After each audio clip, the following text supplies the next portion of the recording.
Hello children, कुसुम ma'am की online class में आपका स्वागत है। प्यारे बच्चों, आज हम 5वीं कक्षा की हिंदी की पाठ्य पुस्तक झिलमिल का पाठ 7 गांधी जी महान कैसे बने को अच्छी तरह से पढ़ना भी सीखेंगे और ये समझेंगे कि गांधी जी वास्तव में महान कैसे बने। वीडियो को शुरू करने से पहले एक और बात बच्चों, अगर आपको मेरी वीडियो अच्छी लगे तो प्लीज़ इसे लाइक भी करें, दोस्तों के साथ शेयर भी करें। और अगर आप अभी तक मेरे चैनल का हिस्सा नहीं बने हैं तो मेरे चैनल ऑनलाइन स्टडी हब को सब्सक्राइब भी करें और साथ में दिए बेल आइकन को जरूर प्रेस करें। तो देखिए बच्चों, आज हम शुरुआत करते हैं पाठ 7 से, गांधी जी महान कैसे बने। तो सबसे पहले तो आप इस पिक को ध्यान से देखिए। ये किसकी पिक है पता है?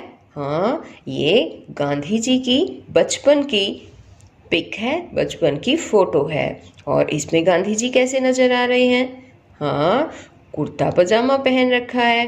और बताओ। सिर पर खूब सारे बाल भी हैं इनके सिर पर, और गांधी टोपी भी पहन रखी है ना। अब चलो देखो, अब इस पाठ में हम पढ़ते हैं और देखते हैं कि ये छोटा सा बालक कुर्ता पजामा पहनने वाला गांधी जी कैसे बन गया। यहाँ पर देखो, अब क्या तुम एक ऐसे गांधी जी की कल्पना कर सकते हो जिन्होंने कुर्ता पजामा पहन रखा हो, जिनके पाँव में चप्पल और सिर पर खूब सारे बाल हों, सिर पर गांधी टोपी हो और बच्चों के स्कूल बैग की तरह गले में झोला टांग रखा हो। हाँ, गांधी जी जैसे फोटो में दिखते हैं वैसे हमेशा से नहीं थे, वे धीरे धीरे गांधी बने। कैसे कैसे बने देखो, अब हम यहाँ पर पढ़ेंगे। बचपन में गांधी जी को अंधेरे से डर लगता था, जैसे आपको भी लगता है ना बच्चों? आपको भी अंधेरे से डर लगता होगा, है ना? लेकिन बड़े होकर वे इतने निडर हो गए कि अंग्रेज हुकूमत भी उनसे डरने लगी। जब उन्हें काठियावाड़ हाई स्कूल में पहली कक्षा में भर्ती कराया गया तब उनकी उम्र थी 11 साल। उन्हें जो विषय पढ़ाए जाते थे वे थे इतिहास, भूगोल, गणित और अंग्रेजी। जब गांधी जी इंग्लैंड पढ़ने गए तो उनके लिए खूब सारे कपड़े सिलवाए गए। दक्षिण अफ्रीका में कुर्ता धोती पहनने लगे और भारत आए तो एक बार मदुरई गए भाषण देने। वहां पर देखो, मदुरई में उन्होंने क्या देखा पता है? वहां एक औरत को देखा जो तालाब में अपनी धोती धो रही थी। लेकिन कैसे? आधी पहनती थी और बाकी आधी धोती थी, फिर धुली हुई को पहन लेती थी और शेष को धोती थी। यहाँ पर आपको ये बात समझ में आई बच्चों? देखो, एक बार गांधी जी जब मदुरई गए थे तो उन्होंने वहाँ क्या देखा कि एक औरत थी, उसके पास केवल एक ही धोती थी और उसने क्या कर रखा था? एक धोती के 2 टुकड़े कर रखे थे।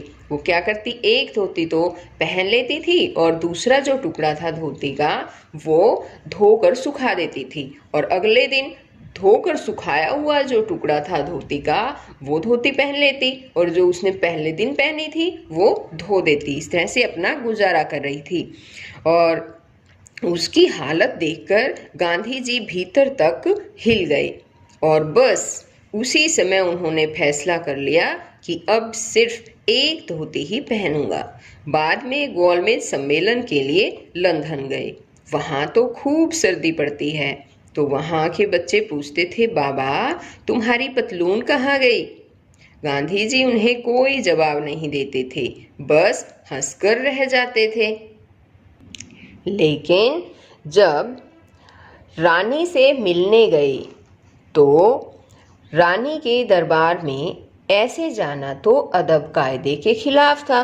तो किसी ने पूछा कि इतने कम कपड़ों में दरबार में कैसे जाओगे?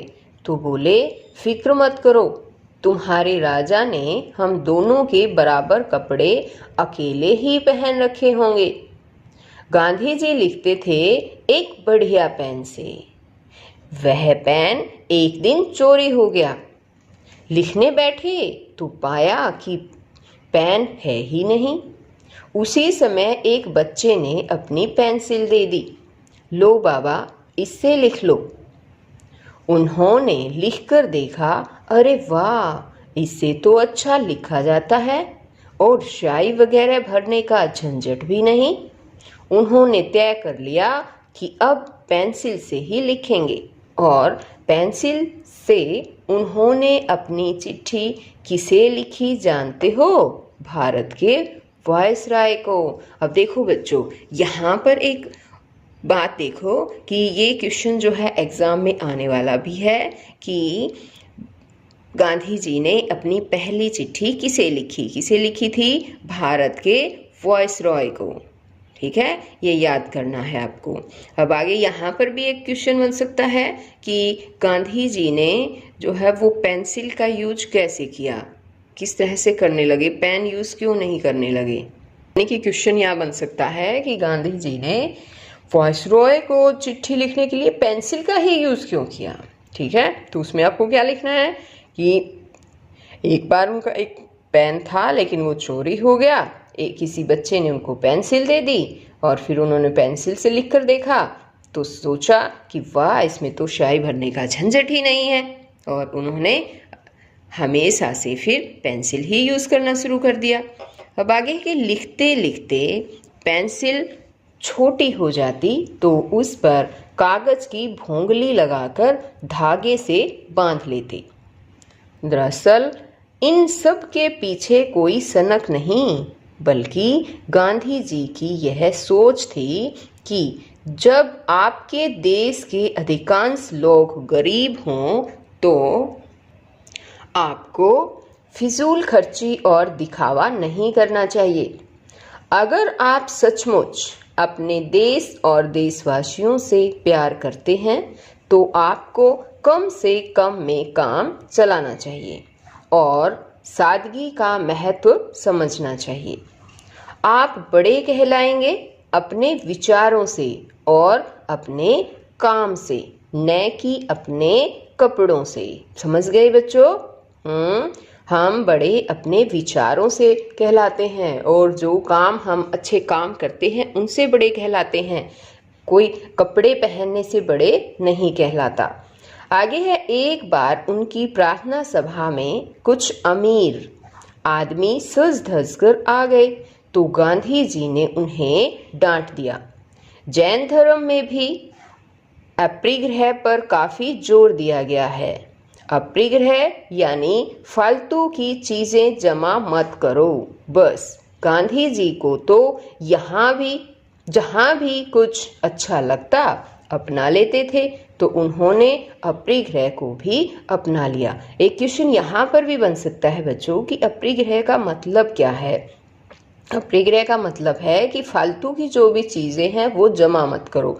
बस हमें अपने जीवन में इतनी ही चीज़ें जमा करनी चाहिए जिससे हम अपना जीवन यापन ठीक ढंग से कर सकें, अपना गुजारा अच्छी तरीके से कर सकें। आगे है कि गांधी जी के 3 बंदर बहुत मशहूर है। पता है ना बच्चों, आपको भी पता होगा गांधी जी के 3 बंदर, है ना?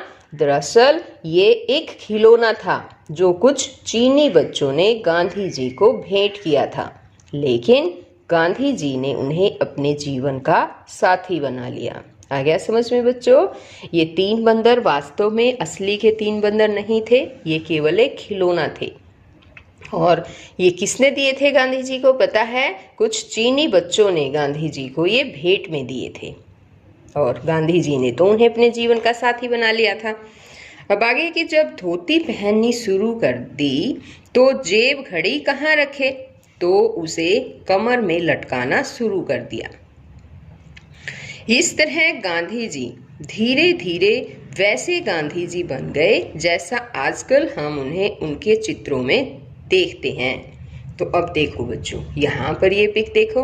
अब मुझे बताओ ये पिक देखकर कि ये पिक अब आपको किसकी नजर आ रही है? पता है, ये है गांधी जी। सिर्फ एक पतलून में है और एक लकड़ी ले रखी है और सर के बाल कैसे हैं? वो भी उड़े हुए हैं, है ना?